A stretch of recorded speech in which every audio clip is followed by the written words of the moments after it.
Hi everyone, welcome back to my channel and you're watching The Brown Feminist.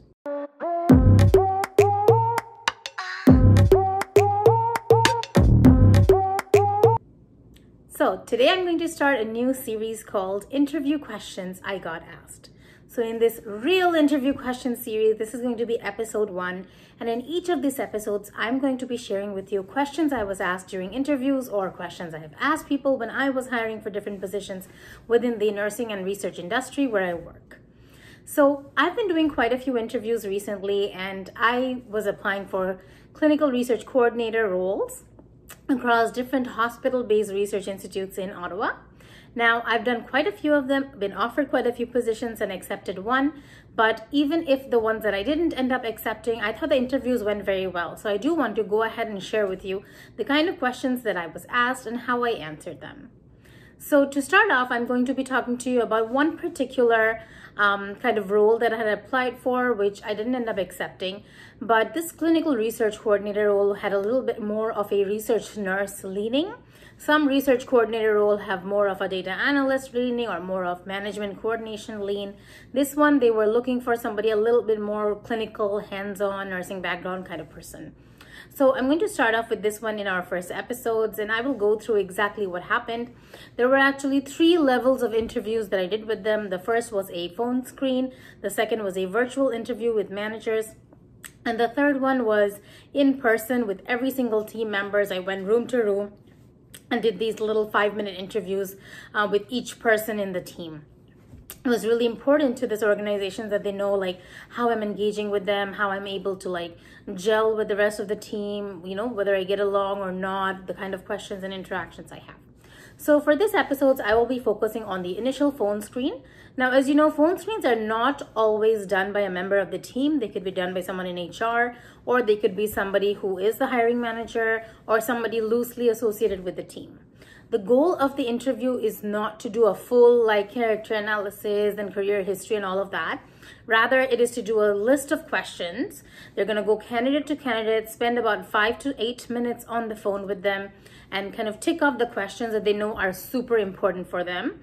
And if they're like, no, I haven't done this, I haven't done that, I'm not willing to join in a month, I'm not going to be okay with that salary, then it's an easier way for them to screen you out before, you know, spending a lot more time to schedule an in-person meeting and to do like a whole bunch of other research, you on them and them on you. So in this interview, I got a call from somebody who was like a bit of a HR manager supporting this team. So they were related to the team, they understood some basic functions of the team, but they were essentially just calling to go through a list of questions. And this is how it went. Before anything else, if you have any further questions you have about the interview process, don't forget to comment them down below. You are also welcome to message me on Instagram as well as email me at thebrownfeminist90@gmail.com. Don't forget to hit like if you enjoyed this video and subscribe to my channel for more such videos. So without further ado, let's get into it. Hi there, Farzana. This is Rahima calling from the CTRU, where you had applied for a role as a clinical research coordinator. Is this a good time to have a chat with you about the role you'd applied for? Hi. Yes, absolutely. I'm still interested in the role. Sure, yeah, absolutely. I'm happy to answer your questions. Great. So we are currently doing some phone screens and asking some standard questions to our shortlisted candidates. And we just want to make sure we have an understanding of your qualifications and, you know, if we're a good match and if we should be proceeding with interviews. So could you just tell me a little bit about your academic background and training in this field so far?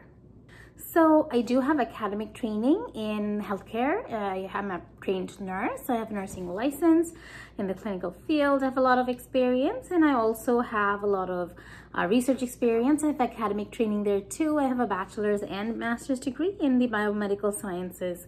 I have a lot of extensive research experience from basic science, clinical research to clinical trials. And I think that you do a lot of like pharma regulated trials at your site, I believe. Yeah, I've done a lot of those. I've also done physician initiated trials. Yeah, I saw on your website you do some of that. So last year I worked as a clinical trials coordinator at XXX Hospital Research Institute, and I've managed 3 independent pharma sponsored trials from start to finish, everything from site initiation, activation, follow-up scheduling, interventions, kind of regulatory stuff, ethics, budgeting, everything, yeah. Okay, that's good to know. So how many years have you worked in a clinical research environment? Absolutely. So like I was telling you, like I've worked in the pharma-sponsored trials for about a year. Other than that, I've done physician-led trials where I've had to submit ethics approvals to like Ontario clinical trials, and had our site as the leading site, as well had other kind of supporting sites where I was responsible for the coordination and implementation, information relaying across the sites, and I was the main coordinator at our site. So everything starting from, you know, patient screening and recruitment, consenting, all follow-ups and interventions, all of that, monitoring for adverse effects and any kind of protocol deviations and reporting that, both internally and supporting other RAs across the sites to do them, liaising with other physicians and other coordinators across the sites. I've done a lot of that as well. For the pharma-sponsored trials, I also did collaborating with the study monitors. So I've done a lot of those things as well. Yeah, so I understand that I've worked in patient-facing roles for 2 years. So I think you have, your hospital does specialize in a bit of the senior geriatric age population with some Alzheimer's and memory programs, if I'm not wrong. Right. So yeah, so I have worked with that population across various settings within hospital, long-term care, retirement, various different settings, as well as research. Yeah, so I have training, special like certifications in dementia care and gentle persuasive approach and all of that as well. And just in engaging with that population and understanding the ethical conundrums that go into, like, you know, whether you're directly interacting with a patient with dementia or their substitute decision makers in various circumstances. Yeah, so I definitely have all of that experience, which I think like aligned very well with the role. So right now you guys saw me actually show them that not only do I have a lot of relevant experience to the role they're trying to hire, but I'm actually also telling them that I've done research on their hospital. I know what kind of trials they run. I know what kind of populations they work with. So that's a quick little tip for you guys. Even in phone interviews, just slip it in. It's a little bit easier for somebody who doesn't work directly too closely with the team to pick on like, yes, relevant experience, has worked with population. They'll just take little notes and that'll help you get through the screening process. Okay, yeah, that's good to know. Thank you. Perfect. So do you have training in phlebotomy? Have you done venipunctures, IV insertions, maintenance removals, and kind of infusion, drug infusions? Yes, absolutely. I've done phlebotomy. So I've done venipunctures. I've drawn blood from pigs. At occasions, I've done blood from IVs. I've also done IV site insertions, IV care, IV removals, as well as lots of transfusions, medications, IV fluids, and multiple lines at the same time, checking compatibility. Because my consolidation was also in a critical care environment, I've done quite a bit of that.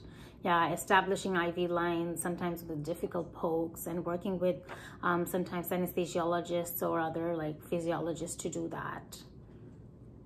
Here's a quick note. So in Ontario, almost anybody can do phlebotomy as long as they have training or certifications in it. That's why when you go to like a normal diagnostic center like you know, DynaCare or Life Labs, you can see so many people working like $15, $16 an hour without too much schooling, just some phlebotomy training and certification doing that. However, in Ontario, IV insertions, IV removals, IV care, IV fluid and drug administration is a regulated act, which means only RNs can do it, and physicians can do it. Sometimes even RPNs aren't allowed to do it. So that is something, if you do have an RN background, that is something you want to sell. If you don't, you can clarify it at this point. So yeah, I have done all of these things, and because I have the nursing license as well, I am legally allowed to practice them, these control acts in Ontario. So I will definitely be able to do them, and I've done them as recently as like last week. Okay, yeah, I'm just taking some notes along the way. Okay, perfect. So yeah, that's really, really great for us to know. Thank you for answering that. Now, if you were to get hired for this role, like when would you be able to start, or how many weeks of notice would you need?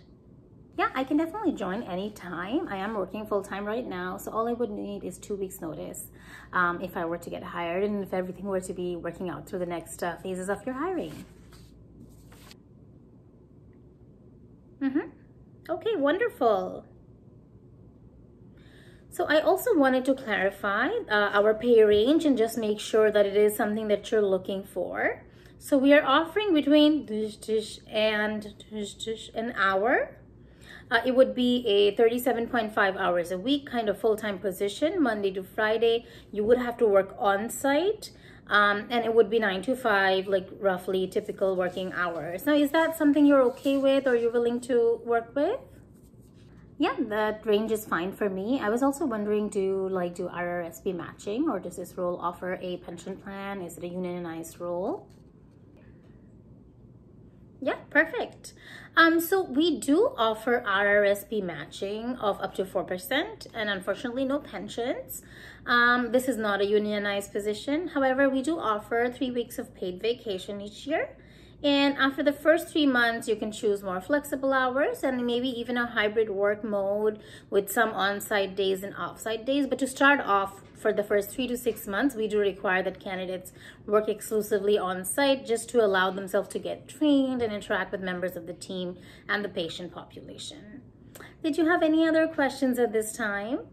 Okay, thank you so much for answering that. No, I don't have any more questions at this moment.